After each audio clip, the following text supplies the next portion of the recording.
akka yaadaaf amantaa barreessitoota seenaa Itoophiyaatti jechuudhaan barreessan hedduutti yoo ta'e mootolee fi bulchitooti ni kabajamu, ni aangeeffamu, ni weeddifamu, akkasumas ni faarsamu. Siidaan ni dhaabataaf, seenaan isaaniis kan isaan hin ta'in akka waan ta'anitti, kan isaan hin qabne akka qabanitti illee osoo hin taane waan akka kanneen qabaniitii olitti qabaniitti fakkeeffamuudhaan dubbatamuudhaan olittis barreeffameeraaf. Haa ta'u malee seenaan gochaa isaan gara jabeenyummaa fi badii isaan sansakkaa dhala namaatiin ala ta'eetiin raawwatan barreeffamanii hin jiran jechuun dubbachuun ni danda'ama. Kana malees seenaan sabootaa fi namoota sirna mootolee cunqursitootaa fi garboonfattootaa mormuun fincila diddaa gabrummaa fi qabsoo walqixxummaa taasisanii garuu hin barreeffamne jechuunis ni danda'ama. Kan barreeffamanis yoo ta'e kaayyoon sochii qabsoo isaanii kallattii isaa irraa kaachifame waan akka isaan biyya balleessuuf yookaan biyya diiguuf socho'anitti maqaan isaanii fi sochiin qabsoo isaanii cilaattii fi dhoqqee dibamuudhaan gurraachifame akkasumas xureeffamee uummata biratti akka ilaalamu taasifama. Hojii maqa balleessii kana irrattis gaheen luboota mana amantaa Ortodoksii ergama mootolee kanneen raawwachiisanii guddaa akka turellee maddeen seenaa ni eeru. Dhimma kana ilaalchisuudhaanis hayyoonni seenaa innaa dubbatanitti qabsoo keessumaa qabsaa'otii Oromoo barootaaf geggeessaa turanii fi jiran dhuguma hacuucaaf cunqursaa saba isaanii irra ga'u bu'uureeffachuun kan geggeeffamu osoo hin taane maqaa daabboo biyya diiguuf jedhutu kennamaafii ture.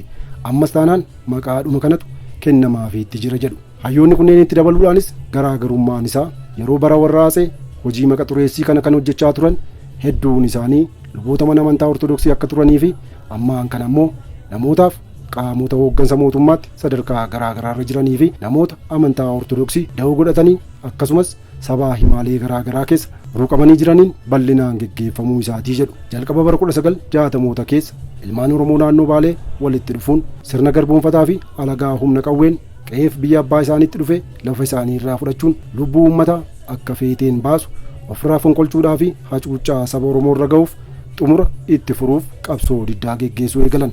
Rogeeyyii qabsoo diddaa gabrummaa kanaa keessaa tokko kan ta'anii fi jecha isaanii jeedala ta'ee waggaa 100 jiraachuu mannaa leenca ta'ee aadee yookaan baroodee guyyaa tokko jiraadhee duunaaf wayya jettuun namoota hedduu biratti beekaman nunuumne. Kan nuti qabsoo bilisummaa fi walabummaa eegalles gocha ammeenyaa kana hiddarraa buqqisuuf jechadha jechuun dubbatanii turan. Namni Finfinnee Maltiimiidiyaa sagantaa isaa mata duree fakkeenyummaa gaarii jedhuun seenaa isaa qopheessee isiniif dhiyeessu kun sirna bittaa garboonfattoota mormuudhaan dandeettii namoota amansiisuu qabutti fayyadame uummanni Oromoo gocha ammeenyaa fi gara jabeenyaa sirna garboonfataatiin isarratti raawwatamu hubatee qabsoo diddaa geggeeffamu irratti dammaqinaan akka hirmaatuu fi haala danda'u kamiiniyyuu qooda isaa akka baatu taasiseeti jira. Ofii isaatii fakkeenya ta'uudhaan sirna cunqursaa hundeerraa fonqolchuun akka danda'amu saba isaa fi sabaaf sab-lammiilee hedduutti daandii agarsiiseeti jira. Sabni Oromoo lafaaf biyya abbaa isaa dhabe, duudhaalee seenaa fi eenyummaa isaa irraa mulqame akkasumas sirna humna qawween itti dhufe ofirraa fonqolchuufis ta'e mirga namoomaa isaa guutummaatti kabachiifachuuf waliin ta'ee qabsoo diddaa geggeessuun furmaata isa jalqabaa fi isa xumuraa akka ta'e barsiisuus danda'eera. Seenaan gooticha kanaa jabina, fedhaa fi kutannoo inni uummata isaa haqa hawaasummaaf namoomaa alagaatiin sarbame deebisee gonfachiisuuf hawwiin kaka'umsi guddaa fi murannoon jabaatee keessa isaatti biqiluun dagaaguu fi finiinuu kan eegale umrii ijoollummaa isaa irraa eegale akka ta'e seenaan isaa ni himu. Karra qabsoo walabummaaf taasifamu inni saaqeen daandii fincila mormii diddaa gabrummaa inni haxaa'een akkasumas sochiif warraaqsa mormii hacuuccaa aadaa dhibama mirga namoomaa fi dinagdee saba isaa irra ga'u mormuudhaan dungoo inni qabsiise dhalootaa dhalootatti darbaa faana buutota miliyoona hedduutti lakkaa'aman horate har'aan kana dhaloota qubee qaqqabeeti jira. Kan inni gabrummaa hiddaan buqqifnaa dadhabnu ilmaanitti guddifanna jedhee tures dhugaa ta'uu isaa dhalooti har'aa kun qabsoo diddaa gabrummaaf walqixxummaa guutuu Oromiyaa keessatti geggeesseen diina akka silmii dhiiga saba isaa xuuxaa ture tokkummaan hiriiree ofirraa darbachuun jecha namni abbaa fi barsiisaa qabsoo diddaa gabrummaa ta'e kun dubbatee ture dhugaa ta'uu isaa hojiin agarsiisuu danda'eeti jira. Egaan hordoftoota keenya kabajamoo taatan qophii keenya har'aatiin gooti seenaa isaa isiniif dhiyeessinu kun namoota qabsoo sabi Oromoo walqixxummaa fi bilisummaatiif geggeesse keessatti shoora olaanaa baachuu danda'an keessaa isa tokko ta'uu isaa hojiin mirkaneessuu danda'eera. Finfinnee Maltiimiidiyaa seenaa goota kanaa haasa'anii fi barreessanii xumuruun ulfaataa ta'e bifattaanu kanaan qopheesseeti jira. Gooti abbaa qabsoo diddaa gabrummaa kun jecha isaa meeshaan waraanaa keessan kutannoo onnee kiyyaa hin caalu jedhuun namoota hedduu biratti illee daran ni beekama. Jeneraal Waaqoo Guutuu. Jeneraal Waaqoo Guutuu abbaa isaa obbo Guutuu Usuu Cammarrii fi haadha isaa aadde Qulloo Alii Hasan irraa bara 1924tti naannoo Oromiyaa godina Baalee Ona Madda Walaabuu bakka Odaa jedhamtutti dhalate. Abbaan isaa obbo Guutuun ilmaan dhiiraa 10 fi dubaraa 9 walumaa galatti ijoollee 19 godhatanii turan. Jeneraal Waaqoo Guutuu ijoollummaa isaa irraa jalqabee gochawwan sirnoonni garboonfattoota saba isaa irraan ga'an hubachuu isaatiin jibbiinsi sirna garboonfattootaaf qabu umurii ijoollummaa isaa irraa eegale keessa isaatti dagaaguu eegale jedhu kanneen seenaa goota kanaa dubbatan. Jeneraal Waaqoo Guutuu umurii daa'imummaa isaa irraa jalqabee nama irree qabu, nama xiiqii fi jibbiinsa diinaa qabu turullee jedhu maanguddoon ennaa seenaa isaa dubbatan. Waaqoon bara 1938tti osoo abbaan isaa hin beekin fuudhees manaa osoo hin bahin horii abbaa isaatii fi obboleessa hangafaa gurguree yeroo jalqabaatiif qawwee bitate.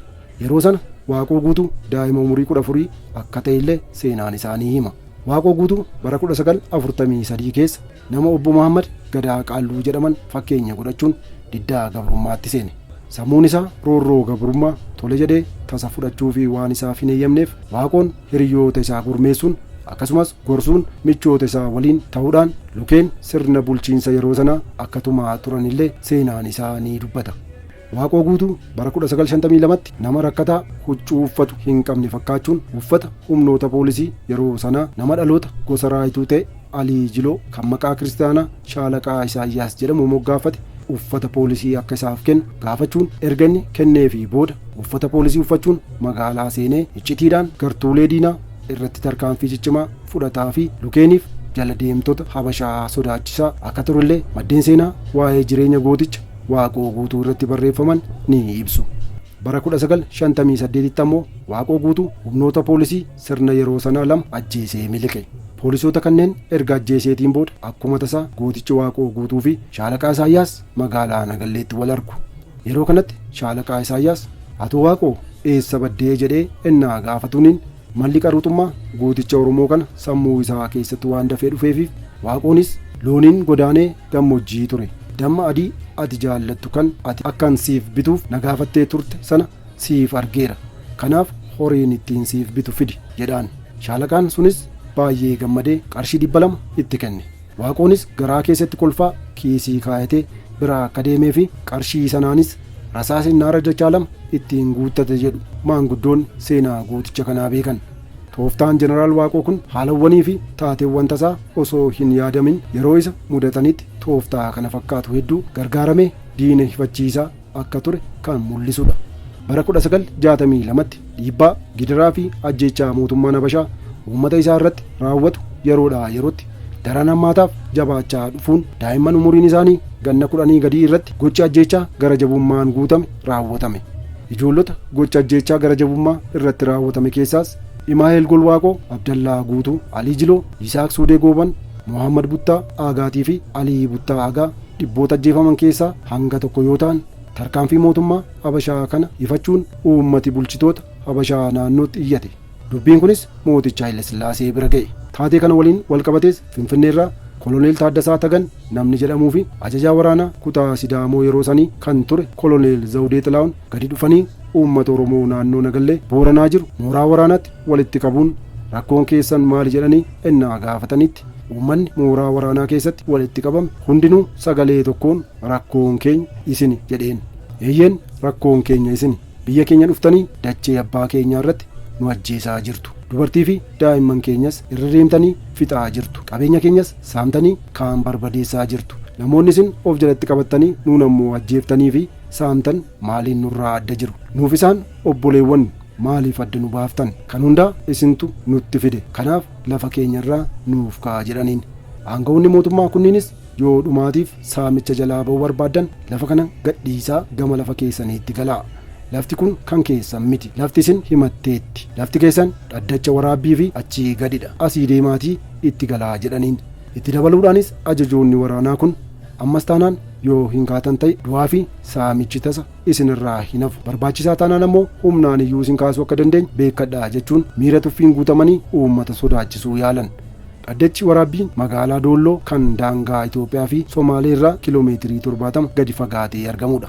Uummanni bakka sanatti walitti dhufes lafti kun lafa keenya waan ta'eef lafa keenya kana gadi dhiifnee biyya ambaatti wanti galluuf hin jiru jedhanii uummanni sagalee tokkoon ajajoota waraanaa sirna garboonfattootaa sanatti iyyinaan loltuu waraanaa itti waaman jedhu maanguddoonni waa'ee seenaa waltajjii sanaa ennaa dubbatan. Uummanni illee gara jabummaa diinaa kana waan beekuuf hayyee akka jettanuu haa ta'u ni kaana guyyaa baallamaa nuuf kennaa jedhaniin. Ajajoonni waraanaa sunis murtii lafa kana guyyaa 7 keessatti gadi lakkiftanii biyya kana akka baatan jedhu dabarsan. Itti dabaluudhaanis murtii kana hojiirra hin oolchitan yoo ta'e ammoo beekadhaa jechuun uummata akeekkachiisan. Yeroo kana gootichi ilma Oromoo Waaqoo Guutuu mormii dukkanaa habashoonni uummata Oromoo irratti dabarsan kana diduun walgahii sana dhiitee yoo ba'u ajajoonni mootummaa lamaan aariin ijatti babaasuun kottu eessa deemta jedhanii ennaa gooticha waamanitti Waaqoo Guutuu garuu waa tokko osoo hin sodaatin of duuba deebi'uudhaan fuulaaf ija isaanii dur dhaqee dhaabbate. Koloneel Zawudeenis maaliif murtii mangistii fudhattee lafa kanarraa hin kaane jedhee sagalee dheekkamsaan Waaqootti ija babaasuudhaan gaafate. Waaqoo Guutuus gaaffilee maaliifan ka'a sababni ani lafa kiyyarraa ka'uuf maalinni lafa kiyyarraa ka'eeyoo eessan deema jedhan walitti aansee gaafachuun gaaffii jara gaaffiin deebisee gaafate. Ajajooti sunis lafti kun kan keessan miti wanti irraa kaatuufillee lafti isin kasaftee yookaan himattee jirti lafti keessan dhaddacha waraabbii waan ta'eef achitti galaa jechuun jecha duraan dubbatanii turan irra deebi'uun dubbatan. Waaqoo Guutuus jechoonni kunneen baay'ee waan isa ajaa'ibaniif lafuma kiyyatu ana kasasaa akaakoo abaaboon irra jiraanne ammaan dura maaliif nu hin kasafne isiniinuu warri laga gamaa nutti dhuftan kan dhaloota keessan hanga dhaloota 7tti maalummaa keessanillee hin beekne ishiirraa nyaattanii nu nyaataa jirtaniyyuu isin hin kasafne maaliif nu kasaftii jedheen. Ergamaan mootummaa kunis deebii Waaqoo Guutuu bifa gaaffiitiin isaaf kenne kanatti daran aaruudhaan edaa ati akka lafti kun nu kasaftuuf yaada qabdaa ammaaf sana hin argattu kanaaf murtii siif kenname fudhattee ni baatamoo hin baatu gaaffii kana qofaaf deebii naa kenni jedheen.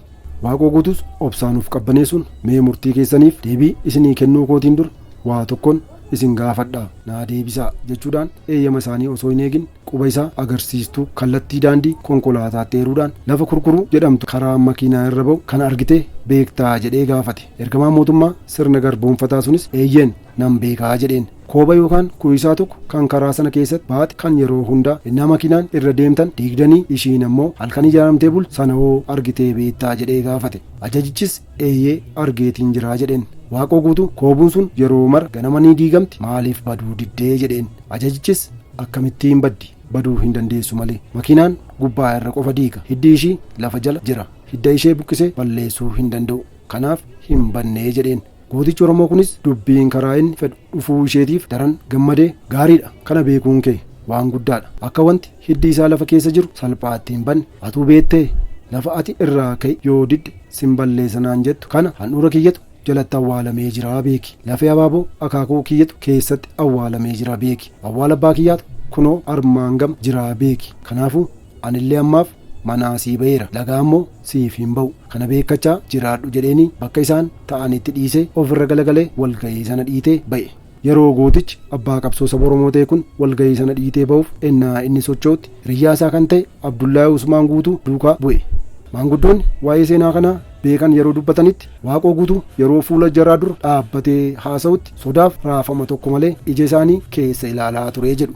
Gabroonfattoonni ammoo ummatichaan guyyaa 7 keessatti lafa kana gadi lakkiftanii ba'uu qabdu murtii kanas beekadhaa jedhanii ajajaaf akeekkachiisa dabarsan. Gootonni waltajjii kana dhiitanii ba'an gannaalee gama ce'anii walaabuu keessatti Kadir Waaree Luugoo, Abdurrahmaan Haroo Abdii, Huseen Harcummaa Booruu, Abdurrahmaan Jaldoo, Roobaa Hindukkoo, Taa'oo Higgee Muusaa, Dooyaa Jaarsoo, Huseen Waaqoo Dhaddeetiin wal quunnamuun murtii gabroonfataan uummata irratti dabarsee kana dura dhaabbachuuf qawwee 4 duraan qaban irratti qawwee 3 dabalatanii bitachuun lolaaf of qopheessan. Haala kanaanis diina lolaa humna cimsachaa deemuu danda'an. Yeroo kanatti Sumaalee irraas odeeffannoo argachuu akka jalqabanis ni dubbatama.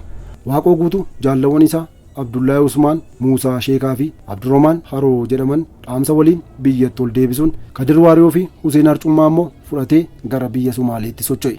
Yeroo qophii kana qopheessinutti waa'ee seenaa qabsoo diddaa fi imala gooticha kanaa ilaalchisuun namoonni seenaa isaa itti dhiyeenyaan beekan ennaa dubbatanitti Waaqoo Guutuu uummata keenyaan wal ta'aa humnoota sirna garboonfataa fi lukeen isaanii ofirraa ittisaa hafuura keenyallee nu hordofaa jedheeni Kadir Waaree fi Huseen Harcummaa waliin eela baalantichaatti addaan ba'uun bakka bu'oota waraanaa gosoota akka Ajjuuran, Karrallee, Gurraa, Garrii fi kanneen biroo wajjin wal qabatanii karaa Buhaaloo Somaalee seenan jedhu.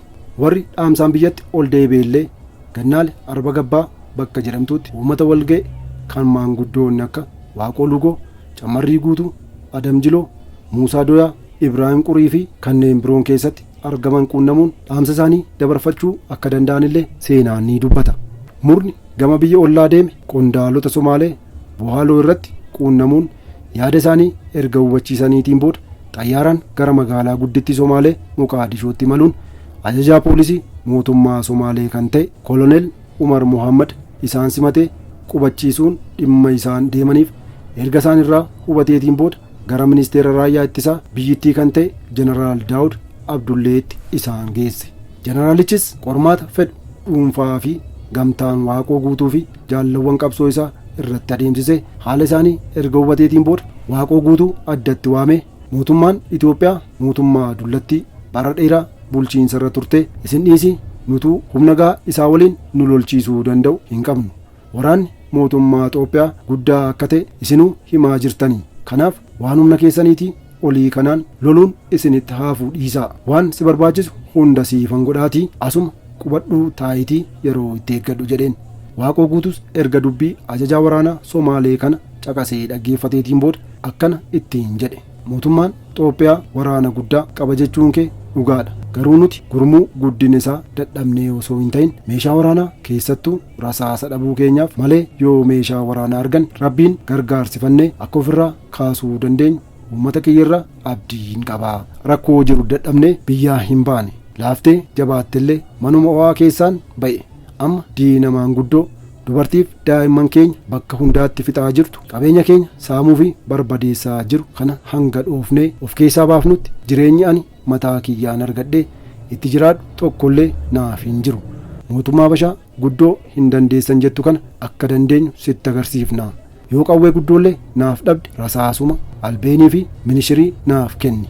Ammallee isin obboleewwan keenya rabbiin isin gargaaree rakkoo gabrummaa hamtuu sana jalaa isin baasee namni miilla lamaan dhoqqee seene miilla tokko dhiqatee tokko hin dhiisu. Nuti miilla keessan tokko kan dhoqqee keessatti hafee dhoqqee gabrummaa Habashaa kana keessaa waan dandeessaniin nu gargaaraa nu baasaa jedheen. Jeneraal Daawud illee yaada Waaqoo kana xiinxaluu nu hubate wanti guddoon isin gargaaru jiraachuudhaa baatus waan humna keenyaa isinii goona. Mee hangasiif gama Bohaalootti ol deebi'aatii na eegaa jedhee gara Koloneel Umaritti deebise. Guyyaa gabaabaa keessattis Koloneel Umar jara warra kaan Bohaalootti geggeesse. Waaqoo fi Kadiriin Moqaadishootti hambise.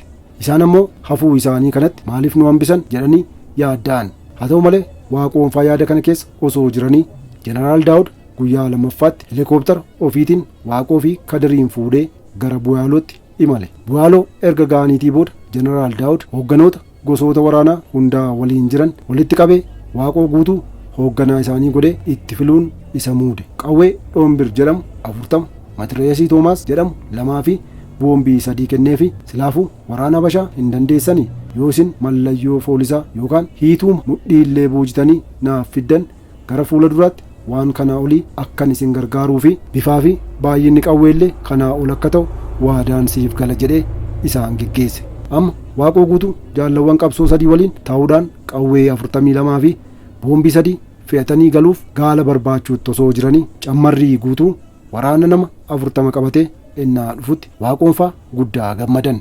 Gammachuu guddaanis qawwee walii hiratanii itti gaafatamtoota waraanaa kaanii wajjin ta'anii mari'atan.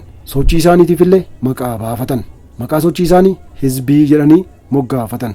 Hundinuu gama biyya isaatti sosso'e. Waraanni Waaqollee gara Oromiyaa Baaleetti qajeele.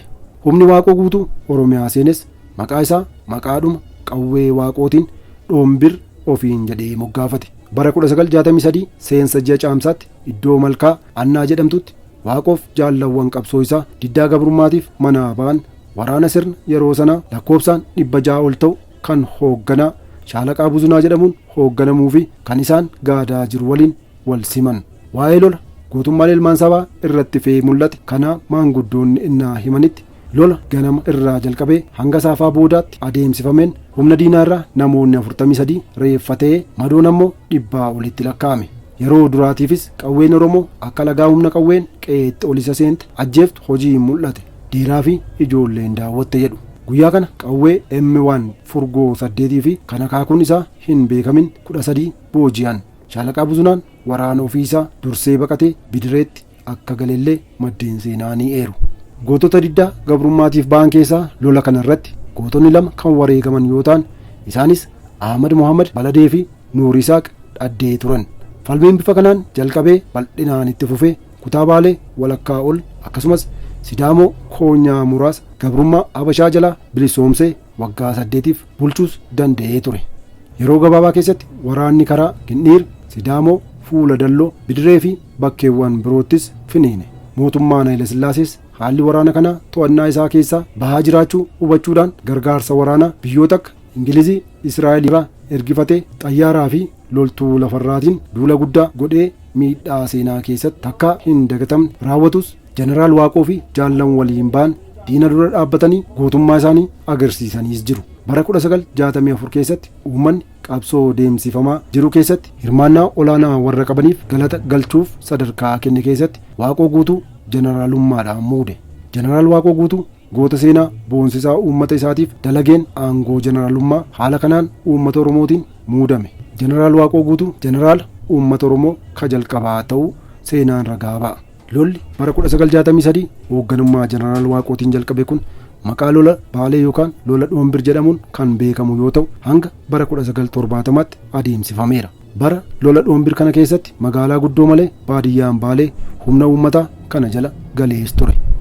Mootummaan Haayile Sillaasee fincila uummata Baalee kana lola amantii fi naannoo fakkeessuudhaan Islaamii biyya kutee Somaaleetti galuuf jedhee maqaa balleessaa ture. Jeneraal Waaqoo Guutuu goota gidiraa mootummaa Haayile Sillaaseetiin cabsuun dadhabame. Haayile Sillaaseen humna waraanaatiin cabsuu dadhabnaan tooftaa karaa biraatiin eegale. Haayile Sillaaseen michuu isaa kan ta'e pirezidaantii Taanzaaniyaa Juuliyees Nereeree gargaarsifatee diina isaa kan yeroo dheeraa Somaalee waliin araarame. Akeeki araara kanaa gargaarsa Somaaleen Jeneraal Waaqoo Guutuuf gootu dhaabsisuu fi Jeneraal Waaqoo irratti dhiibbaa godhuu ture.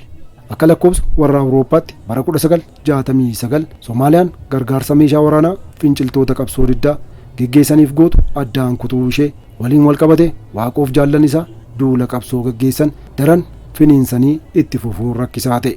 Kana qofa osoo hin ta'in haala baafannaan Haayile Sillaasee birmannaa meeshaa fi beektota faranjiitiin gargaaramee gara jabeenyaan hanga bara 1969tti uummata Oromoo beeraa fi ijoollee lakkoobsi isaanii 315 ol ta'u qilee keessatti fixuun diniina uummatatti kenne.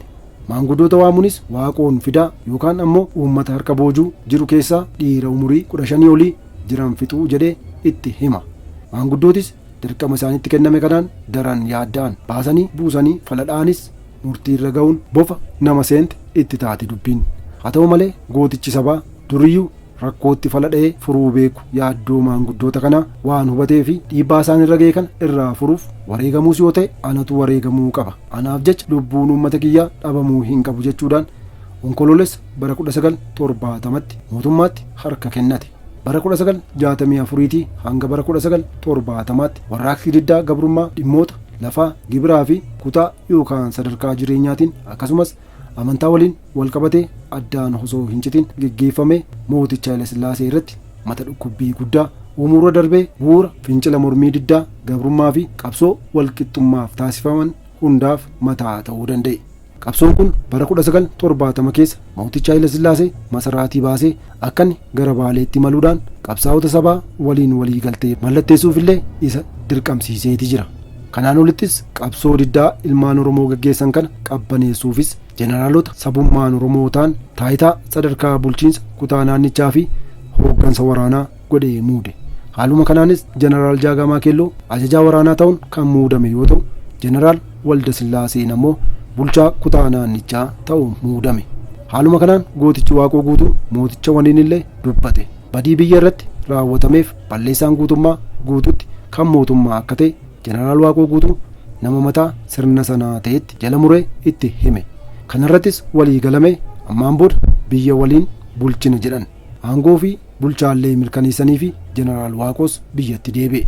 Jeneraal Waaqoo Guutuu hanga dhuma bara 1968tti biyya keessa erga tureetiin booda bara 1969tti magaalaa Bidiree keessaa ba'uun humna waraanaa Sooraa yookaan Janaddee ijaaramee ol bahetti makame. Bara 1969 hanga 1991tti sadarkaa itti gaafatamummaa adda addaa irratti humna Sooraa hoogganaa kan ture yoo ta'u kana malees ajajaa waraanaa itti gaafatamaa dantaa haajaa alaa ta'uun geggeessaas tureera. Akeekni Jeneraal Waaqoo bilisummaa uummata Oromoo waan tureef kunis kan mirkanaa'uu danda'u tokkummaan uummata Oromoo yoo eegamedha jechuun bara 1988tti dhaabbata adda tokkummaa bilisummaa uummata Oromoo hundeessuun dura bu'ummaanis dhaaba kana hoogganaas ture. Bara 1991tti ennaa mootummaan Dargii aangoo irraa ari'atamutti rakkinni uummata Oromoo karaa nagaatiin haa furamuu jechuudhaan mootummaa ce'umsaatti dhaabbilee dabalaman keessaa jaarmiyaan Waaqoo guutuu isa tokko ture. Haa ta'u malee yaadi jalqaba rakkina uummataa karaa nagaatiin furra jedhamee wixineeffame osoo hin milkaa'in fashalaa'e.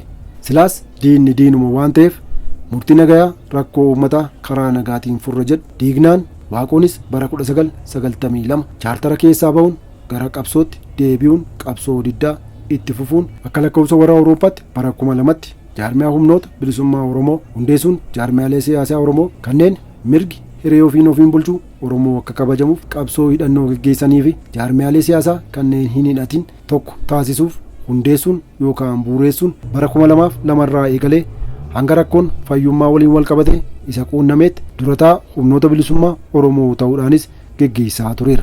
Jeneraal Waaqoo guutuu yaadaaf fedhii jabaa waldhabdeen jaarmiyaalee siyaasaa Oromoo gidduu jiru furamuu qaba jedhu fudhachuudhaan waldhabdee jaarmiyaalee Oromoo gidduu jirus furuuf sochii cimaa akka taasisellee maddeen seenaa ni dubbatu. Dhaamsa Jeneraal Waaqoo guutuu jaarmiyaalee siyaasaa Oromootiif dabarse keessaa tokko yaa uummata keenya gaafa beekaan hin heddummaatin wal jala yaanee diina keenya ofirraa dhoofne har'ammoo beekaan heddummaatee wal dhaga'uun dhibamtee uummata keenyaafillee waa godhuu hanqanne kan jettu turte. Jeneraal Waaqoo guutuu yeroo dhaabbileen Oromoo lakkoofsaan jaataan walitti dhufanii marii taasisanii turanittis waltajjii marii sanaa irrattis har'a tokko ta'aa jirra. Dhaabbilee Oromoo ja'aan walii galtee uumaa jirra. Uummanni keenya waan guddaan gadi baanaan nu eegaa jira. Mee gaara dorrobe nu hin godhinaa. Bara durii gaarri dorrobee maal dhala jedhanii odoo eeganii lilmoo dhale. Gaara dorrobee lilmoo dhale nu hin godhinaa jedhee haala ajaa'ibaatiin ibsuun dhaamsa isaa dabarsatee ture. Dhaamsa goota kanaa waliin wal fakkaatu ammoo namni calaqqee aartii Oromoo ta'e Alii Birraallee sirba isaa mata duree haati teenya takka jedhuun waa malli nu dhibee jenne bitaa mirgaa waa malli nu dhibee jenne bitaa mirgaa karaa sirrii dhiifnee maaliif deemna moggaa jechuun yaada Jeneraal Waaqoo guutuu jaarmiyaalee siyaasaa maqaa saba tokkootiin ijaaramanii rakkoo sabaa jecha wal fakkaatuun dubbachaa rakkoo saba isaanii furuuf qabsaa'aa ofii isaaniiti garuu wal dhabdeef rakkoo xixiqqoo arbeessuun rifeensa qallisaa iccitii isaanii akka sanyii bakka ga'an hundatti facaasuun ofii facaan gooti baroota jiraate hundatti wal dhabdee garaagarummaa kaayyoo yookaan yaadaa fi ilaalchaa irraa maddanii osoo hin taane wal hubannaa jechootaatiin uumamuun diinaaf qaawwaa banan furuuf hojii gurguddoo ta'an akka hojjechaa turee fi jaarmiyaalee siyaasaa Oromoo walitti fiduuf qooda guddaa baachuu isaallee jaallan qabsoo isaa ni himu. Jeneraal Waaqoo guutuu dhukkubsatanii gurraandhala 3 bara 2006tti lubbuun isaanii darbe. Hayyoota guyyaa gaafa sana awwaalcha goota kanaa irratti argamuun haasaa taasisan keessaa tokko kan ta'an Dr. Gammachuu Magarsaa innaa dubbatanitti Waaqoon odoo lubbuun jiruu dhiisii gaafa du'ellee uummata garaagaraa walitti fida jechuun dubbatan. Jeneraal Waaqoon qabsoo bilisummaa uummanni Oromoo godhee fi godhaa jiru keessatti gumaacha guddaa godheen yaadatamaa jiraata. Egaan hordoftoota keenya jaallatamoo taatan Finfinnee Maltiimiidiyaa seenaa gooticha kanaa qopheessee innaa isiniif dhiyeessutti dhaloonni isarraa dhaalu uummata Oromoo tokko akka godhan amanna. Goota qaalii saba Oromoo kan ta'e Jeneraal Waaqoo guutuufis ta'e qabsaa'ota rakkoo saba isaanii fi biyya isaanii mudate furuuf qananiif qannoo isaanii dhiisanii lubbuu tokkitti ofii qaban saba isaaniitiif aarsaa gochuuf mamii tokko malee manaa ba'anii wareegaman Rabbi dhaala isaanii jannata nuuf haa godhu jedha. Galanniif kabaji gootota hundaaf haa ta'u. Qopheessee kan isiniif dhiyeesse Adaanee Tasfaayiiti. Marsaalee hawaasummaa keenyaa sabiskiraayib gochuu hin dagatinaa. Finfinnee Maltiimiidiyaa madda seenaaf odeeffannoo.